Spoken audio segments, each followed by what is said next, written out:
ಎಲ್ಲ ಕಾಲ್ ಬಿದ್ದ ಕೈ ಹೋಗುತ್ತೆ ಮಗನ ಕಾಡ್ತಾರೆ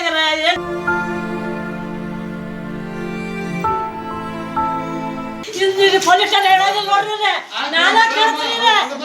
ನಾನೇ ಕಾಡ್ತೀನಿ ಪೊಲೀಸ್ ಕೊಟ್ಟ ಹಣ ವಾಪಸ್ ಕೇಳಿದ್ದಕ್ಕೆ ಕೊಲೆ ಬೆದರಿಕೆ ಆರೋಪ.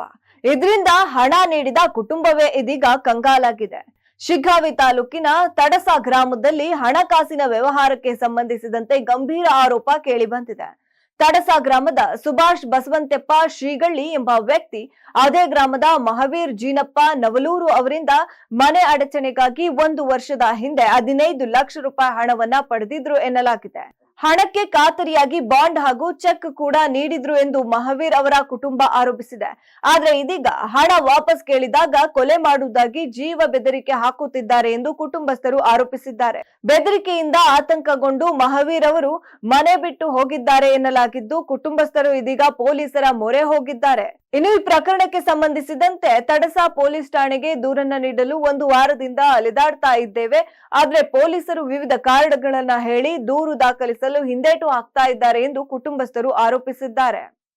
15 ಲಕ್ಷ ರೂಪಾಯಿ ಕೊಟ್ಟ ಕುಟುಂಬಕ್ಕೆ ಈಗ ಜೀವಭಯ. ದೂರು ನೀಡಲು ಹೋದ್ರೂ ನ್ಯಾಯ ಸಿಗ್ತಾ ಇಲ್ಲ ಎಂಬ ಆರೋಪ.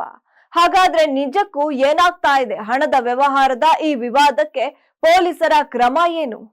ಇವಾಗ ನಮ್ಮ ಹುಡುಗ ಅನ್ಯಾಯ ಆಗೈತೆ ರೀ. ನಾವು ಕಂಪ್ಲೇಂಟ್ ಕೊಡಕ್ಕೆ ಬಂದೇವ್ರಿ. ಅಕ್ಕ ದುಡ್ಡು ಕೊಟ್ಟನ್ರಿ ನಮ್ಮ ಹುಡುಗ ಇಲ್ಲೇ ನಮ್ಮ ತಡಸದೊಳಗೆ ಗ್ರಾಮದೊಳಗೆ ಶಿಗಳ್ಳಿ ಬಾಯಿ ಸಾವಿತ್ರಿ, ಸುಭಾಷ್ ಶಿಗಳ್ಳಿ, ರೋಹನ್ ಶಿಗಳ್ಳಿ ಅವರು ಇವರು ದುಡ್ಡು 15 ಲಕ್ಷ ರೂಪಾಯಿ ಇಸ್ಕೊಂಡಾರೆ. ನಮ್ಮ ಕಡೆ ಮನೆ ಹಾಕಿಸ್ತೇವೆ, ಆಮೇಲೆ ಇದು ಮತ್ತು ಮದುವೆಗೆ ಅಂತ ಹಾಕ್ಸ್ಕೊಂಡ್ರಿ. ನಾವು ಎಷ್ಟೊತ್ತಿದ್ರು ಒಂದು ತಿಂಗಳ ಮಟ್ಟಿಗೆ ಇಸ್ಕೊಂಡು ಕೊಡ್ತೇವೆ, ನಮ್ಮ ಬಾಂಡ್ ಕೊಡ್ತೇವೆ, ನಮ್ಮ ಚೆಕ್ ಕೊಡ್ತೇವೆ ಅಂತಂದು ನಮ್ಮ ಕಡೆ ಇಸ್ಕೊಂಡು ಆತಂತಂದು ನಾವು ಇದು ಮಾಡಿದ್ವಿ ರೀ. ಆ ಟೈಮಿಗೆ 2-3 ಪಟ್ಟು 8 ಬರೀ ಅಡ್ಡಾಡಿದ್ರಿ ನಾವು.